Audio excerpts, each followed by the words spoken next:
Hey, welcome back to our show. Did you see the World Series, the finals, the Cardinals coming through and winning? What a marvelous series. I don't know if you're a baseball fan or not.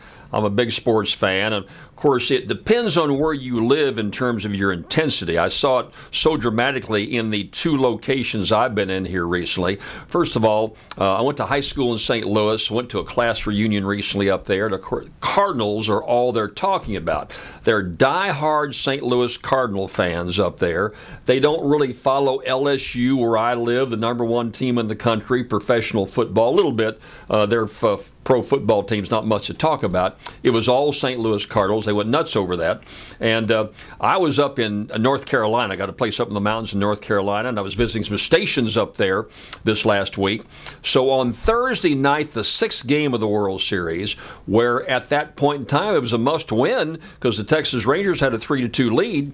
I'm at home. I'm watching the game on television. I'm up in the mountains at home watching the game on television. The score now is 7-4 in the fifth or sixth inning with the Rangers ahead. I think, well, this is over. It looks like the Rangers are going to win the World Series, and I fall asleep. Wake up the next morning to find out I missed the most exciting game that some people say was ever played in World Series history, with the Cardinals winning on a home run in the 11th inning. So I missed that game, and I just was devastated. So the next day I'm coming home from the mountains, from Charlotte, North Carolina, coming back to Baton Rouge.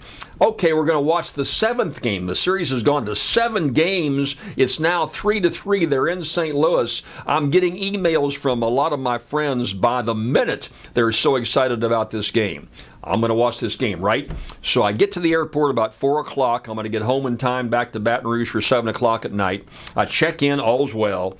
They call my flight. I'm on U.S. Airlines. Never had this happen before. They say the person sitting in row 1B, please come forward. That's me. Well, what had happened was the lady explains to me, your seat doesn't work properly. We're going to have to bounce you from the plane. Bounce me from the plane. I got to get home. It's the World Series, 7th game. I got to see the World Series. Sorry, there's nothing we can do about it. The seat doesn't work. I'm the only person bounced off the plane. It's a full flight. Then she starts saying, okay, I'll tell you what.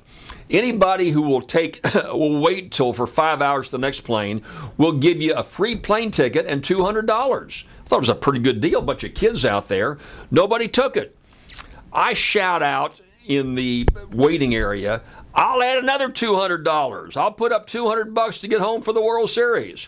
So you got $400 and you got your free ticket to wait 5 hours. And it's a bunch of kids sitting there waiting to go back. Nobody took it. Nobody wanted. You can see the financial concerns about our young people. Nobody wanted to put $400 in their pocket and still get home on time. So I can't do anything but wait. I'm there. I'm stuck. So in any event, I go to the local little lounge and place you can get some food, ate a fast food dinner, and I got to watch the first 4 innings of the series before I got on my plane. Now, U.S. Airways, hey fellas, you're flying the plane, check with air traffic controller from time to time and give us a score, right? They do that all the time. They do it for the Super Bowl. They do it for a big rivalry in terms of college football or pro football. You can always find out the score, right? Not on U.S. Air. Pilot said, well, we really can't do that. It's not our policy. You're not your policy. It's just chatting with the air traffic controller. What's the score? Hey, you folks in the plane, we know you want to know the score of the 7th game of the World Series, but we ain't going to give it to you. So boo to you, U.S. Air, for not telling me the score. Finally make it home, get off the plane.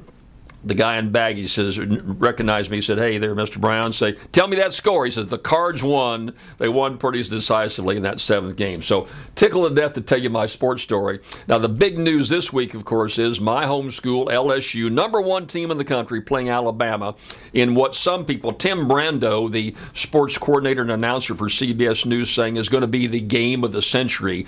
2 top, well-matched teams. Nobody else in the country in their class. The winner of this game is going to be the national champion. I was there when LSU won its last 2 national championships in New Orleans. They're playing the finals of the BCS Bowl are going to be in New Orleans again this year, so the signs, the stars are working right if LSU can beat Alabama. Hey, next Saturday night, come to my house. We're going to have people from all over the area coming for good food, TV sets all over to cheer on the LSU Tigers against the Alabama. Great Alabama team. Nick Saban, wonderful coach. Going to be really the game of the century. Highly anticipated. So if you're a sports nut, this is the time to be tuned in.